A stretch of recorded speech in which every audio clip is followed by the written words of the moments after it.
সুমন চাচার লাউ বাগান আছে, লাউ নেওয়া লাগে আজ নিজের লাউ তো বাপ ফুদা খালি লাউ পেঁপেও আছে। চাচা লাউ খাইছো না কিরম লাগে? কটা দিবেন এখন?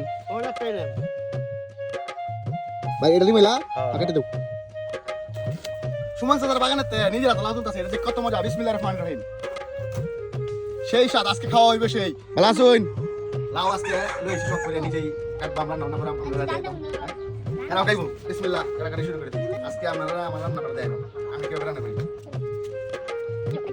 আজকে মাছ দিয়ে রান্না করা। প্রথমে তেল দিতেছি, বাগারের জন্য অল্প পেঁয়াজ দেন, আদা জিরা কাঁচামরিচ একবার বাটি,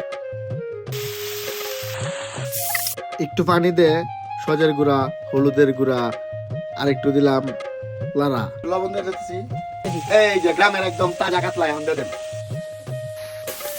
মাছটা একটু হালকা বাড়িতে ভাঙতে দিব। এখন লাউ দেন। আলহামদুলিল্লাহ তরকারি প্রায় হয়ে গেছে। এবার তুলেও হ্যালো আমার কি তাই নাকি? আবিদ লাউ খুব পছন্দ করে খাই, আজকে লাউটা আনছি। আবিদ খাও। লাউ আপনাদের কাম না তাহলে তারা বুঝবেন না। পেঁপে বাগান আর লাউ বাগান সব শেষ হলো। প্রকৃতি খুবই ভালোবাসি, প্রকৃতির মাঝে থাকলে হারায় যায়। আপনারা প্রকৃতির মাঝে থাকেন, নিজের জীবনকে উপভোগ করেন ভালোভাবে। ভালো থাকবেন, আল্লাহ হাফেজ।